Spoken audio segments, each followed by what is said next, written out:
This copyrighted telecast is an exclusive presentation of Learfield under the broadcasting rights granted by the University of Nevada.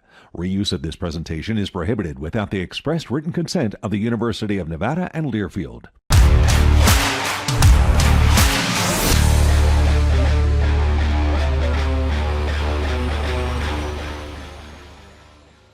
Now it's Hawkins and Savion Red. Lewis, the quarterback, is out as a wide receiver to the right side. Savion Red is the Wildcat quarterback for Nevada. Red running left. Red cuts back. Red is in the end zone. Touchdown, Nevada. Did he hype the crowd up before the snap? He did. Snap to Crowder. He's back. Looks left. Rolls left. Hit. The ball is loose. It's picked up by Taylor, left side of the 10. Taylor throws incomplete, and the conversion fails. On first down, throws towards the corner. He's got his man. Touchdown, Wolfpack. Cortez Graham Jr., his second touchdown of the year. Nevada creeps into a blitz. They don't come. Rosemer fakes a handoff, lofts it left side, goal line, and intercepted. Intercepted by Nevada in the back of the end zone. Lewis looking left, looking for Ballin. Ballin into the end zone. Caught. Touchdown, Wolfpack. Hey there, friends, and welcome to the latest edition of Wolfpack All Access, presented by Champion Chevrolet. I'm your host, Mike Stephenson. Yeah, already a lot of fun moments this football season as Nevada hits its bye week with a 2-3 overall record through its first 5 games. Nevada Sportsnet's Alex Margulies sat down with head coach Jeff Choate to break down Nevada's start as Mountain West play arrives next week.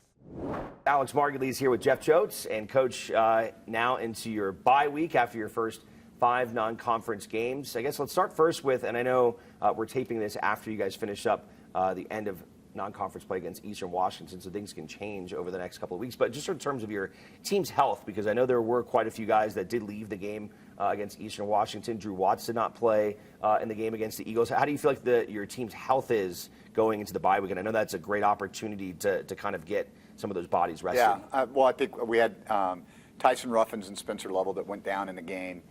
You mentioned Drew not playing. I think all of those guys will be available for us against San Jose State. I think that the timing is good for us.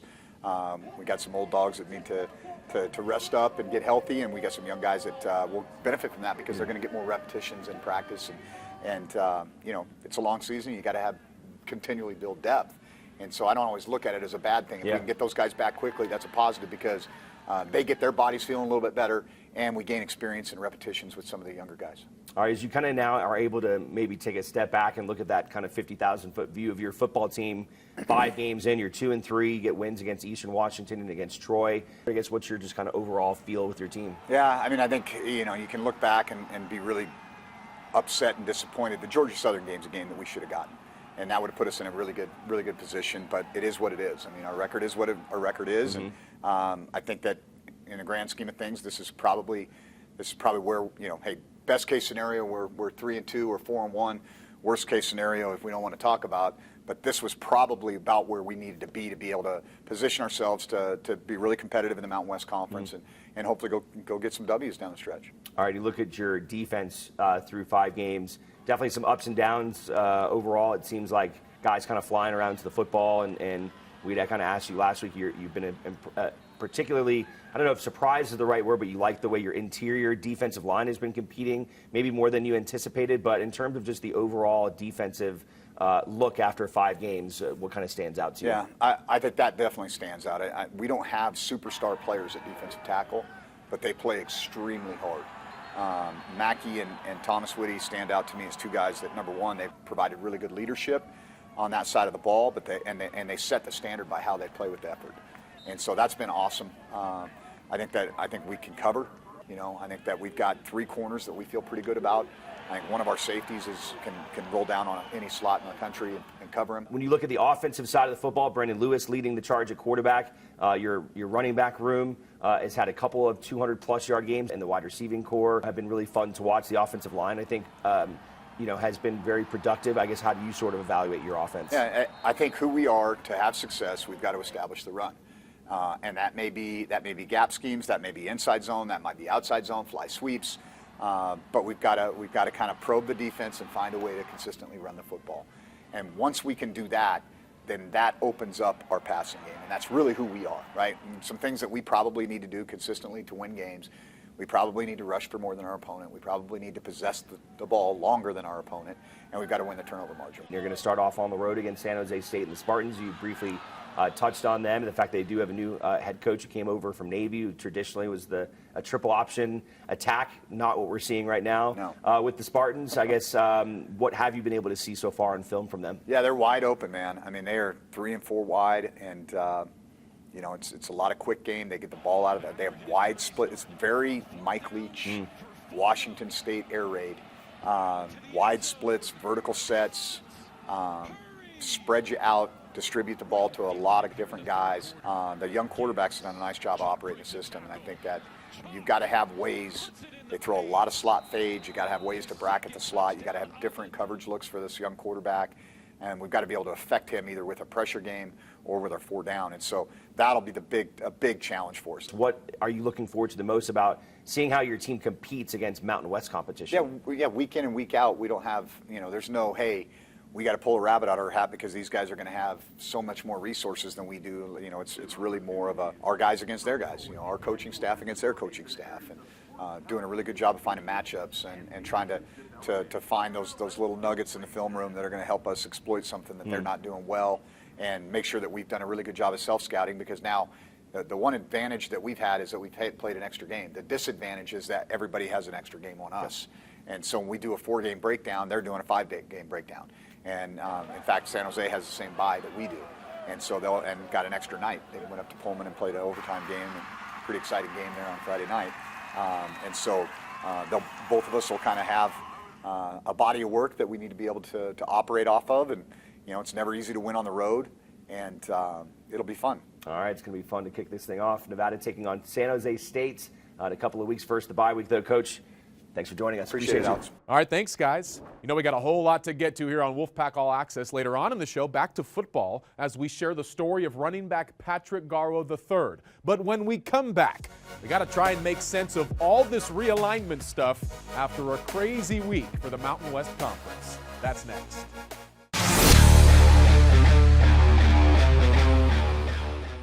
Wolfpack All Access presented by Champion Chevrolet rolls on. I'm your host, Mike Stephenson. It was a heck of a week for the Mountain West Conference, which after next athletic season is going to look a whole lot different. Now, we knew this would be the case after that mid-September announcement that Boise State, Colorado State, Fresno State, and San Diego State would be bolting for the new-look Pac-12 conference in 2026.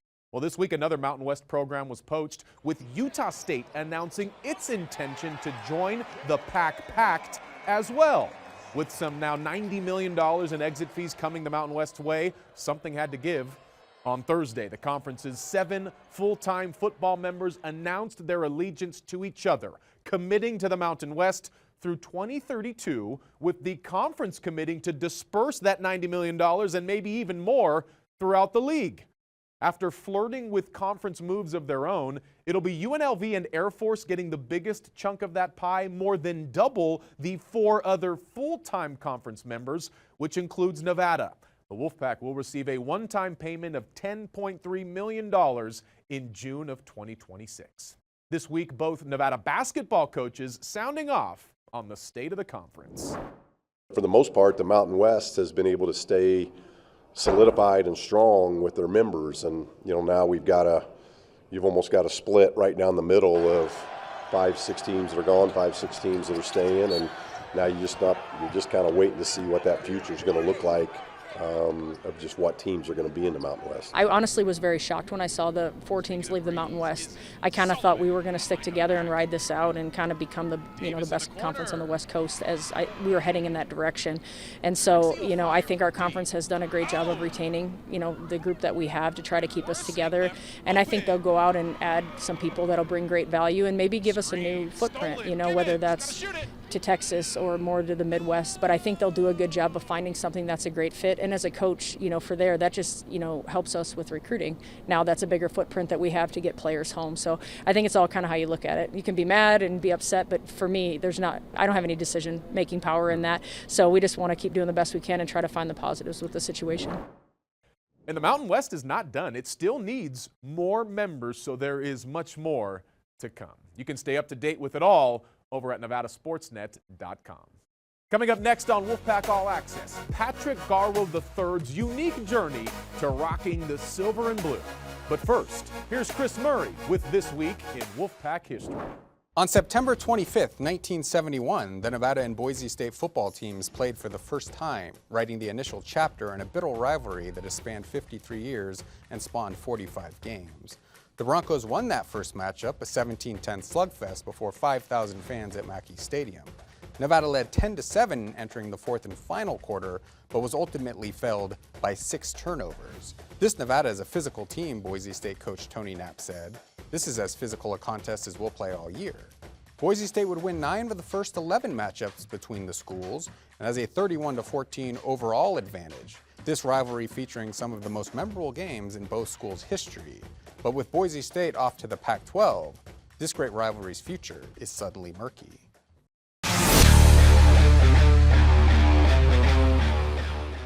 Hi, I'm Austin Harnato, linebacker for the Nevada football team. Best football movie? Ooh, Longest Yard. Hot take. Ooh, Nate Landman right now. Basketball, Paulo Banchero. Played against him in high school. Hooper. Favorite thing, Lake Tahoe and the culture here. It's great. Drake, R&B.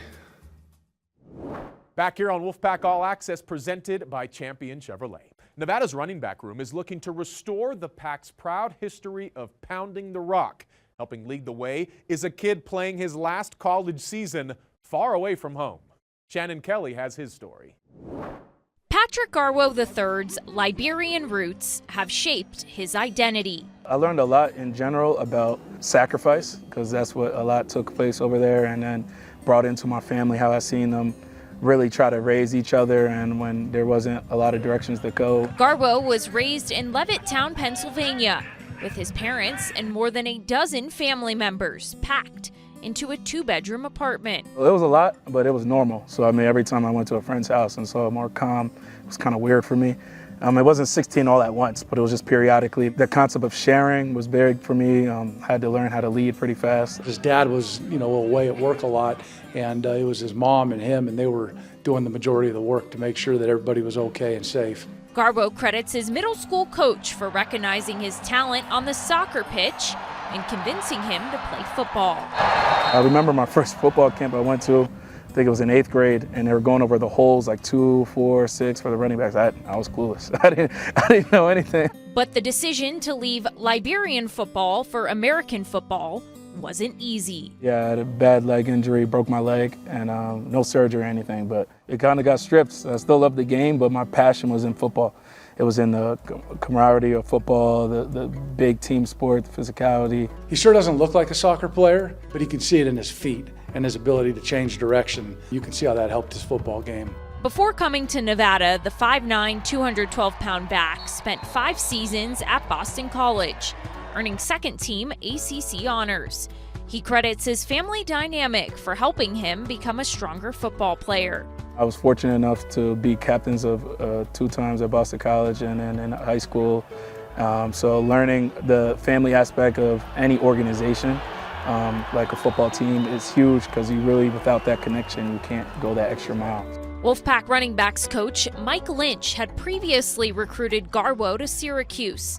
Despite him choosing a different path then, the connection never wavered. He just was like, I'm going to Nevada. I don't know if you've heard of it. I don't know if you're willing to come across the country, but if you are, I still believe in you. Everything about him is how much he loves football. Handoff, Garwo bounces outside, first down and more. Garwo to the 10, he's going in. Touchdown, Nevada takes the lead. The great ones, they want to be coached. They want to hear the good and the bad. They want to work on their weaknesses, and that's him to a T. In Garwo's final season, he hopes to leave a lasting legacy as his journey comes full circle. Definitely want to be a part of this change of the culture and win here at Nevada. That's my biggest thing, coming here, change the perspective of this program to where it used to be, and taking steps every day. For Wolfpack All Access, I'm Shannon Kelly. The East Coast kid, number 5, proving to be a new favorite for fans, especially after those 3 touchdowns he scored against Eastern Washington. All right, coming up next, y'all ready for basketball season? Both silver and blue squads have open practice. Plus, there's a new playing surface over at Pacioli Park. All of that next on Wolfpack All Access.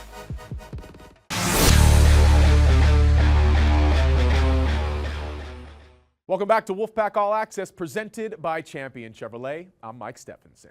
Don't look now, but basketball season is right around the corner. The Wolfpack men holding their first practice Thursday inside the Ramon Sessions Performance Center. Now year 6 under head coach Steve Alford. Yeah, expectations are high once again, coming off back-to-back NCAA tournament appearances and near runs to Mountain West regular season championships. This is a group of established returners mixed with somewhat established transfers. Now they'll try to put it all together. It's been good getting to know the new guys and just seeing how they've blended in the summer. We knew that we were pretty happy and pleased with what happened out of the portal, and it's only gotten better. These guys are terrific young men, and we're big, we're long, we're physical. We've added athleticism, which we needed to have. We're very experienced, so hopefully we can stay healthy, but it's got the makings of a very exciting team and a very fun team to coach. We all just blended like that. Like our first meal, we were all talking, joking, trolling each other, so it was a good vibes, but also how hard everyone works. I'm excited to see how that translates this year. On Friday, the Wolfpack women opening practice, a team that returns a ton of talent from last year's 4th place Mountain West team, including their top 7 scorers. Nevada finished at 500 a year ago, 16-16 overall. Now, no doubt, looking to build off that record this winter in year 8 under head coach Amanda Levins. I think every year is so exciting because it's a blank canvas. You don't know what's going to happen. Your group is different, and every group is special and different in their own way. And so I'm excited to see what this group can become. We know today we're not the best we can be, and hopefully in March we are playing at our best. And so I think we have the depth for different players to play big roles on different nights, and I think it's a fun system to play in. Nevada's ladies open the season with an October 30th exhibition against Stanislaus State. The men will first take the Lawler Event Center floor November 4th with Sam Houston in town. I'll tell you what, this week had a whole lot, including our first look at the new look Don Weir Field at Pacioli Park. The Wolfpack's playing surface getting a makeover with brand new turf installed this summer as part of multiple upgrades for the baseball program, including the upcoming Tom Dolan locker room. This new field replaces the previous turf, which was installed in 2018. It's an awesome opportunity. Obviously, we inherited the prior surface, and we felt it was time, obviously, to get a new one. So I think from a recruiting perspective, it pops, it looks really good. But the thing that's been the greatest so far, we took ground balls on it yesterday. I just thought the surface, it had just more viscosity to it. Ball was staying down, it was less bouncy, it's fuller, it plays more like a traditional field. It's just a realization of like everybody's hard work and everybody's collaboration towards the greater good of the program. I'm excited for our players, I'm excited for our staff and our fans.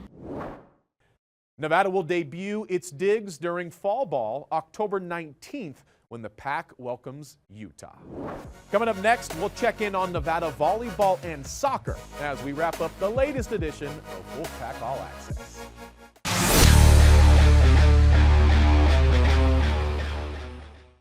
Wrapping things up here on Wolfpack All Access, presented by Champion Chevrolet. The Nevada volleyball team opening its home and Mountain West schedule this week, first taking down Wyoming in a 5-set thriller Thursday inside the Virginia Street Gym.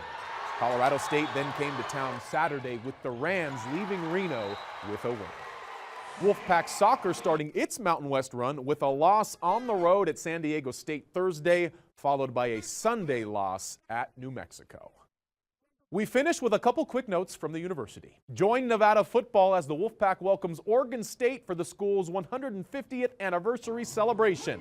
The Pack looking to pack Mackey Stadium Saturday, October 12th at 4:30 p.m. Tickets start at $20 and they're going fast. Visit mynevadatickets.com or call 348-PACK. And half-season mini plans for Nevada men's basketball are now on sale for as low as $130, and you can pick the games you want to go to. Don't miss the most exciting matchups of the season and secure your tickets before it's too late. Once again, visit mynevadatickets.com or call 348-PACK. That is it for this week's edition of Wolfpack All Access presented by Champion Chevrolet. I'm your host, Mike Stephenson, saying so long, friends. We'll see you next time.